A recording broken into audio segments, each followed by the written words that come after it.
Let me ask a question, yeah? We will go in on together. What's closer to the sunnah? Eating from a spoon or eating with your hand? Eat with a spoon. Why? Because the Prophet would eat with three fingers. Some people, they don't eat with their 3 fingers, they eat with their hand because they find 3 fingers a bit hard. Shaykh al-Albani rahimahullah ta'ala said that the point here is not the instrument that you're using. It's not that you're using the hand over the spoon. Rather, the sunnah is the amount. The Prophet would use 3 fingers because with it, you can only collect a small amount. That makes sense? And with the spoon, you'll also collect a small amount. But with your hand, you'll collect the whole thing. Does that make sense? So some people, they think they're following the sunnah by eating with their hand, when actually the sunnah is not the instrument, it's the amount. So if you're not going to eat with 3 fingers, eat with a spoon, this is closer to the sunnah than to eat with the whole hand.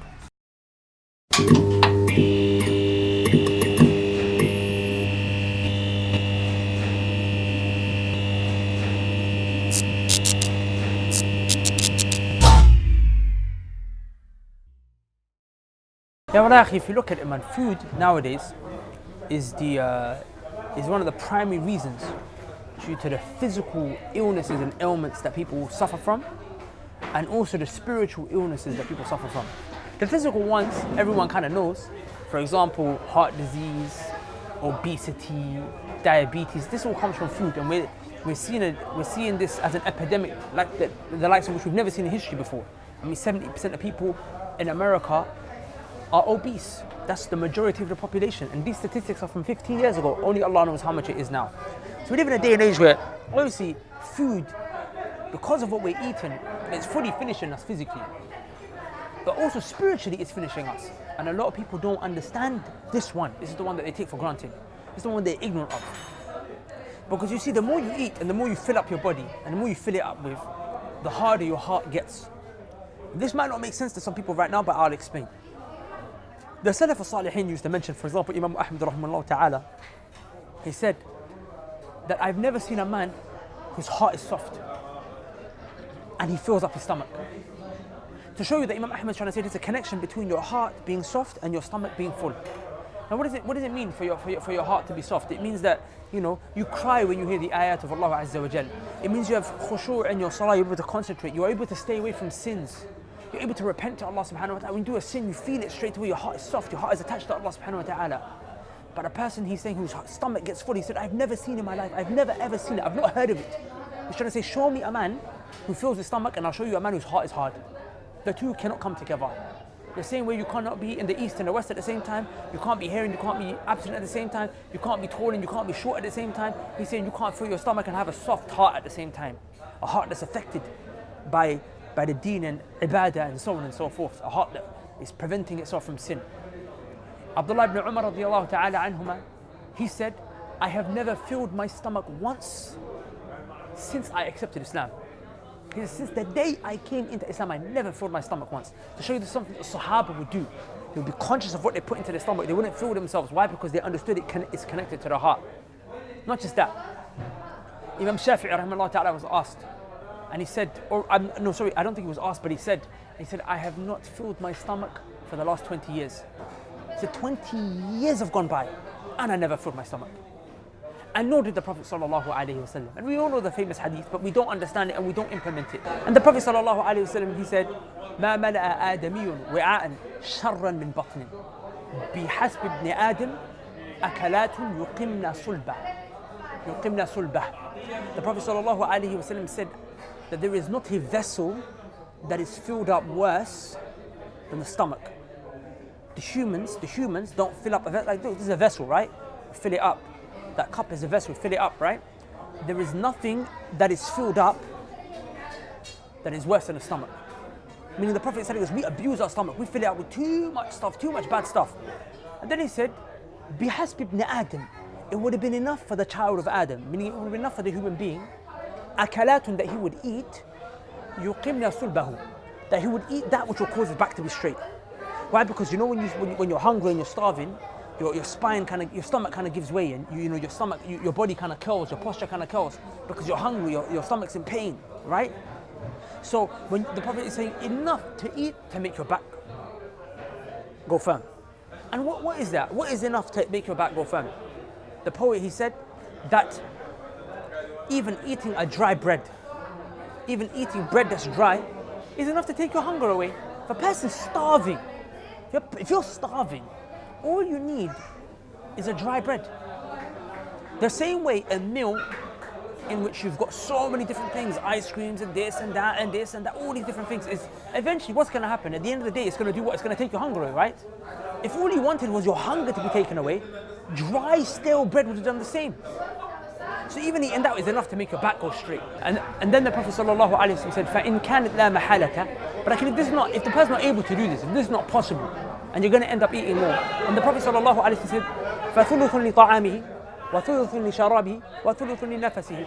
Then you should divide your stomach up into thirds. 1/3 is for food, 1/3 is for water, and 1/3 is for air to breathe. But forget to breathe. And if people know this in Ramadan, the moment iftar time comes, they eat so much, I was like, I can't breathe. They're going to struggle to stand tarawih now. If you do this, your stomach will be filled in a good way.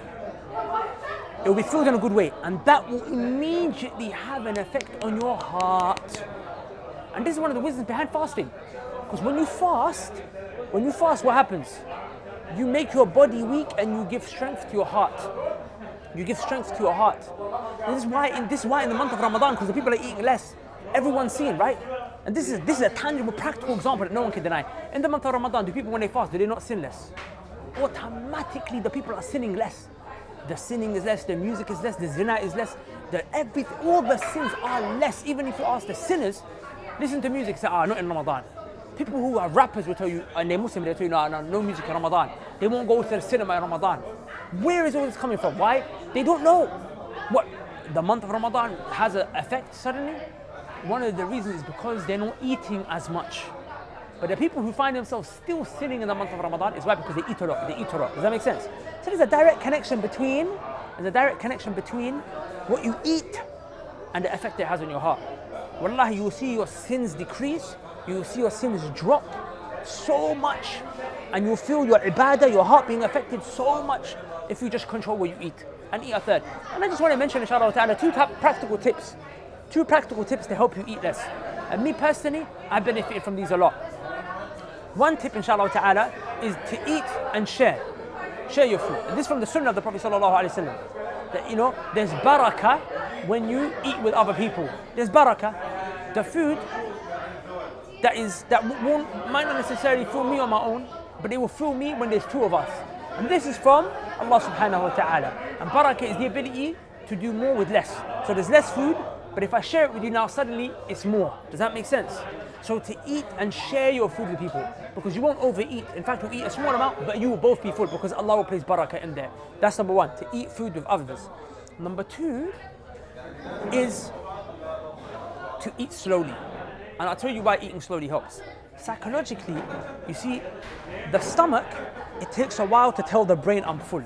So if you eat fast, and you're eating fast, and it's something that, I struggle with, and I had to work on this a lot, and I'm still working on it, is, you eat fast. When you eat fast, your stomach's getting full, and your stomach's not getting a chance to tell your brain, hold up, I'm full.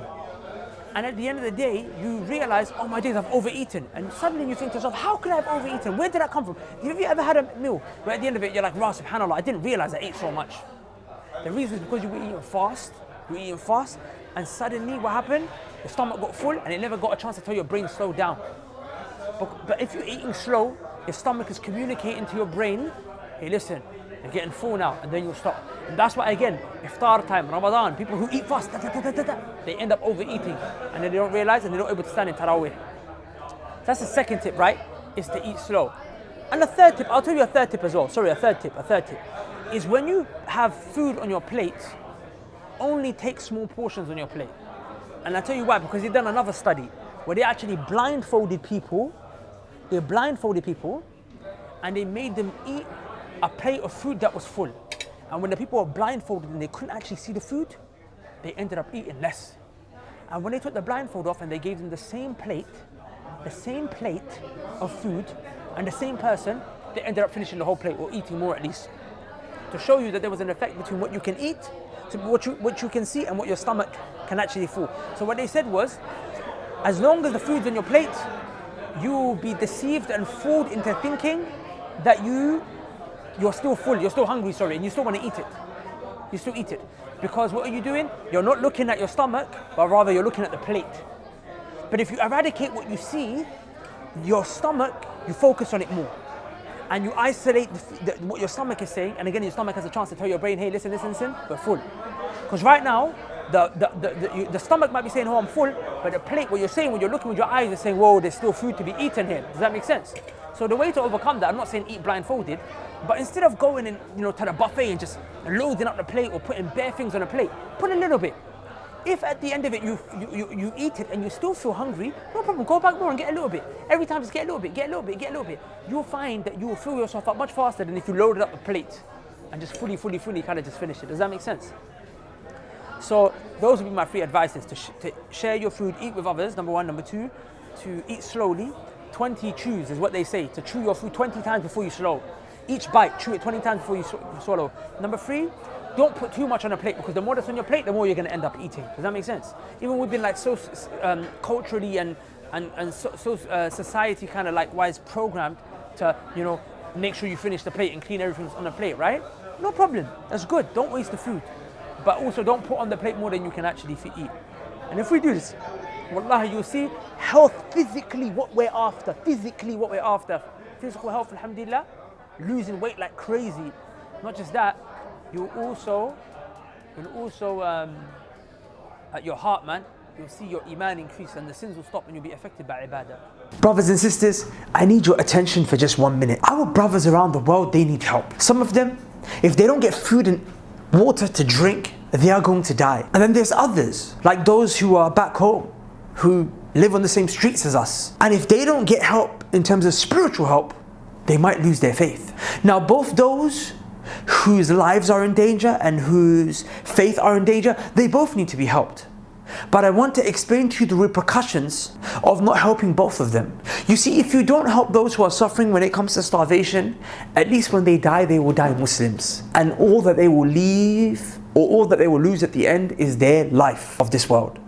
But if you don't help those brothers and sisters who are struggling in terms of their faith, if they die, then they might actually lose their afterlife and potentially be entered into the hellfire for a period of time, if not eternity. For that reason, it's important that we don't neglect these brothers. For that reason, we started up a project called Umrah with the Mandem, where we take brothers and sisters from around the world, specifically the UK, specifically London, and we take them with us. And we set up a program that facilitates for them to change. We also provide them support for when they return. And we always select a handful of brothers who can't afford it themselves. And this time, we have taken on board more people without paying anything than we ever have before. And we are in urgent need of their costs being covered. So if you would like to help facilitate towards someone's life changing, then please go to the link below, inshallah ta'ala, and donate generously.